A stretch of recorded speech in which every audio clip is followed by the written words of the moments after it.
Hey everyone! In this video, we will be talking about sketching constraints. So Inventor has several geometric constraints that are available to help you control the size, shape, and orientation of your sketches. The constraints available are coincident, collinear, concentric, fixed, parallel, perpendicular, horizontal, vertical, tangent, smooth, symmetric, and equal.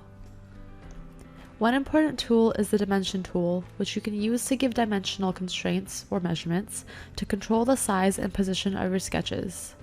I've gone ahead and drawn a couple sketches that need to be constrained, and they are made to give you an idea of how each constraint works. You can find the geometric constraints under the Sketch tab when you're in a sketch.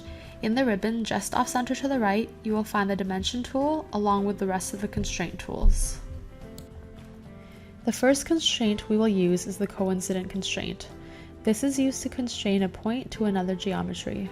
Please note that if you constrain a point to a curve, the point is able to lie anywhere along the curve unless otherwise constrained. In our case, we will go ahead and constrain 2 points to be coincident with each other in order to connect our lines. To use this tool, go ahead and click the coincident constraint, which has the symbol of 2 lines at a 90-degree angle coming together at a point. Once you have selected that tool, you can go ahead and select the 2 items you would like to be coincident.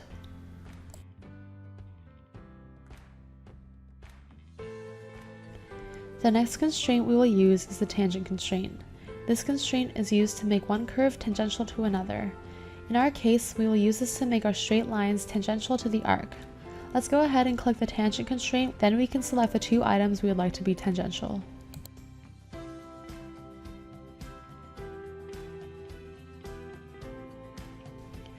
Next, we will use the perpendicular constraint.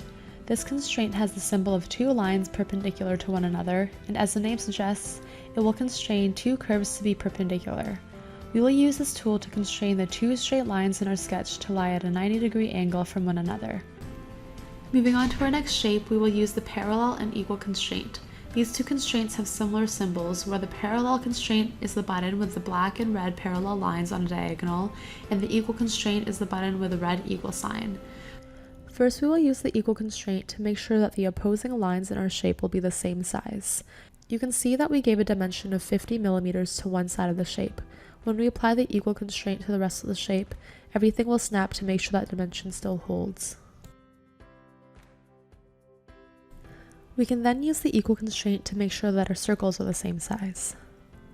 In our case, because neither circle has been dimensioned, if we later give either circle a dimension, the other circle will follow to be the same size.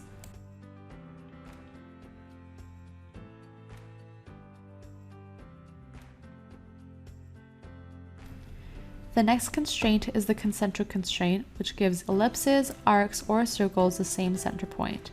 The concentric tool is the button with the 2 circles that are concentric.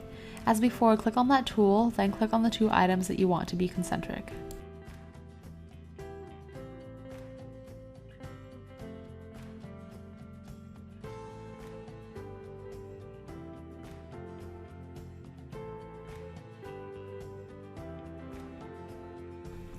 Moving on to our next sketch, we will work with a t-shirt that needs some modifications. First, we will use the collinear constraint to ensure that the lines forming the top of the t-shirt will lie on the same line. Go ahead and click on the collinear constraint, then click on the 2 lines you would like to be collinear. We will then use the parallel constraint to make sure that the 2 sides of the t-shirt are parallel to one another.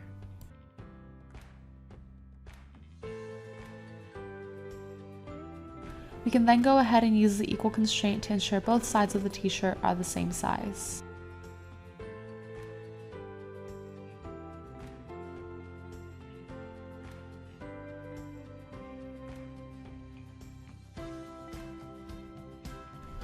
Finally, we could use the symmetric constraint. First, there must be an axis of symmetry, so let's make a construction line. Construction lines are helpful as guides in your sketches. Let's click on the construction tool, which can be found in the format section in the ribbon. Then select line as we're making a construction line. We can then go ahead and lay out where we want the axis of symmetry to be.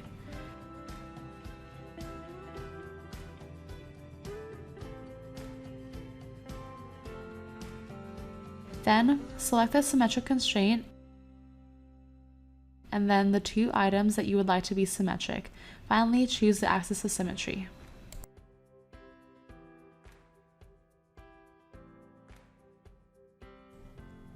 This concludes our video on using sketching constraints.